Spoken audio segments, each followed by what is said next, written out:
Welcome, everybody. I'm really happy to have with us today Korkut Pektas from, he's actually currently in Kaş, Turkey, but he's from Istanbul, Turkey.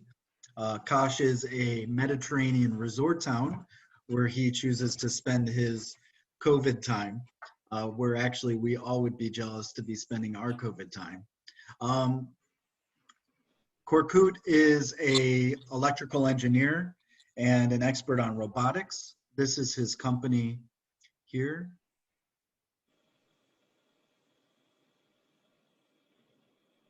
icatinvent,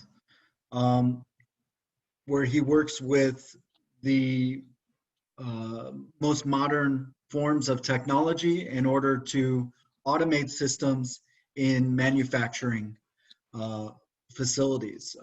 We could talk a little bit about that as well today. And he's also an expert on racking systems and essentially building the infrastructure of organizational facilities within a manufacturing plant. And beyond that, his advancement within this field over the years has led him to work with research institutions like Fraunhofer Gestalt, which is a very famous research institution based out of Germany, to progress his own advancement of knowledge and his own innovation in that realm. Beyond that, he's also a philosopher of many things, and probably most well known for his camera work in this video here. Ah.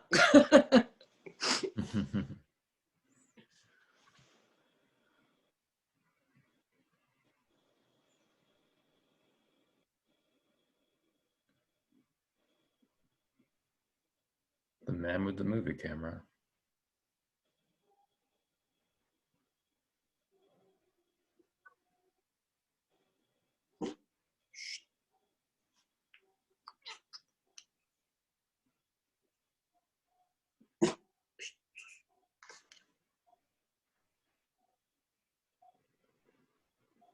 So he shot a couple of those clips on some really janky camera, handheld camera that we thought would be really great to splice in to get that MTV effect that we were looking to create for that that video. Impressive work. Nonetheless, thank you for joining us today, Korkut. Really happy to have you, and thanks for staying up late with us today. That's Korkut's assistant, Luna, who's also helping out with this video and has her own thoughts on what we're doing and these type of things. So first of all, thanks for joining us today, Korkut. And Yeah. To get things kicked off, maybe you could tell us a little bit about yourself and your research and the things that you're currently curious about the advancements of robotics and where you kind of see this field going. Okay, thank you very much for having me on board for this podcast.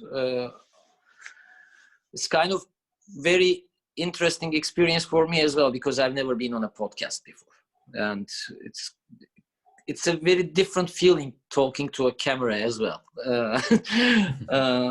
Anyways, I'll get used to it at some point.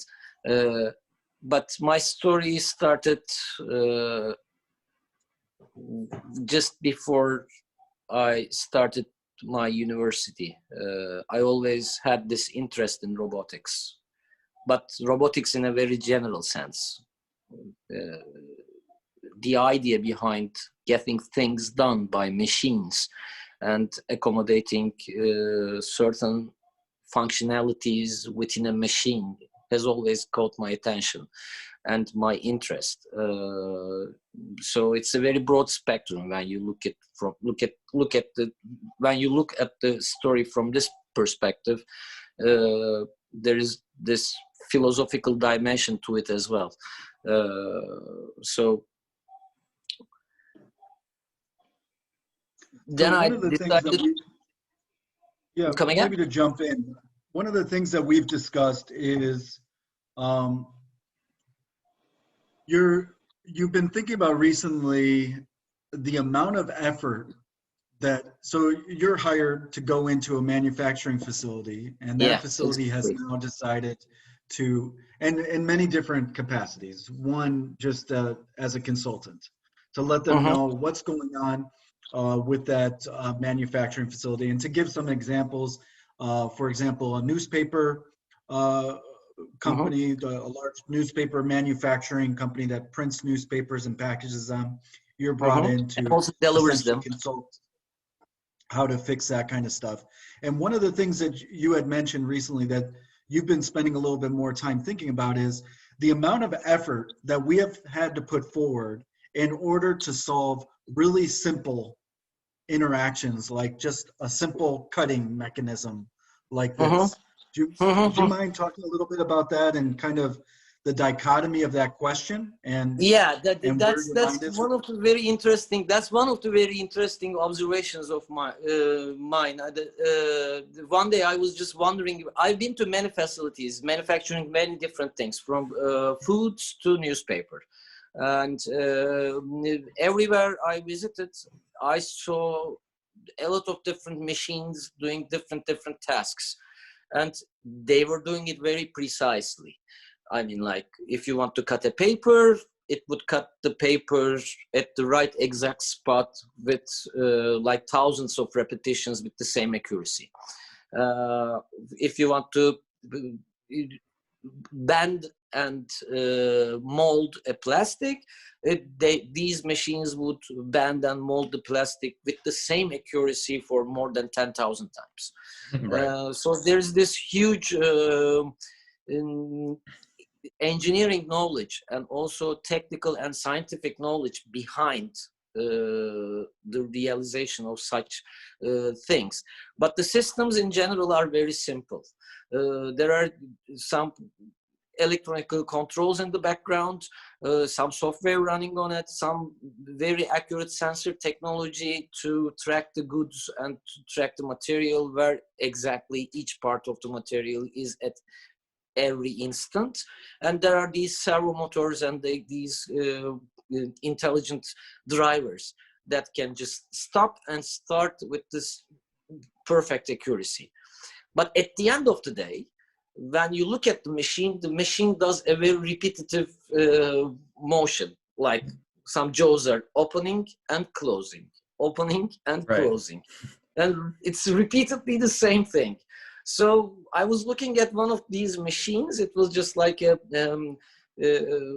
pasta packaging machine. There was this film of packaging material coming from top, and then it was bent into a tube, and at some point the pasta was put into it with the accurate weight.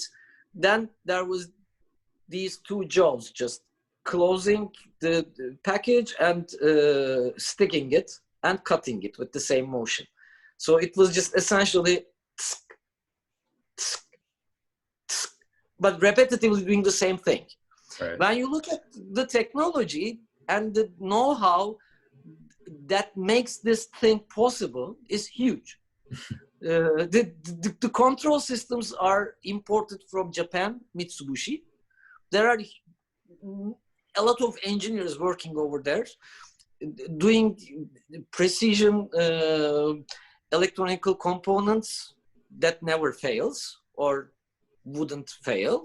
And there are the motors are imported from Germany, and each motor goes through huge amounts of quality tests and assurances to make sure that their windings are made perfectly so that every motor behaves exactly the same way. And there are these sensor technology, again imported from Germany, which every sensor responds to the environment equally the same so that everything can be repeated. And when you look at it and when you extrapolate in your mind how many people invest how much time into this, it's huge. But at the end of the day, the end product is just like doing this stupid motion, like tsk, tsk, tsk. And a few days ago when we were just discussing this with Justin, and I said, if there is this, if we could invest this human energy, human effort, imagination, the brain power, whatever you call it, into something else like time travel or going to new planets. We could have already gone there. I mean, like, there's huge engineering effort over there. That's one of my observations from the field. That's beautiful. So you're Yeah. so you're essentially saying you're breaking down the value chain of what is pushing the decision making that leads to this exponential use of energy, of human capacity, and where the seed of that comes from. That's actually something that we talk about in class, which are the beginning or granular parameters that are created within a design. And so what we try to say is, in today's world, especially within our data world that we're living in a renaissance of data, right?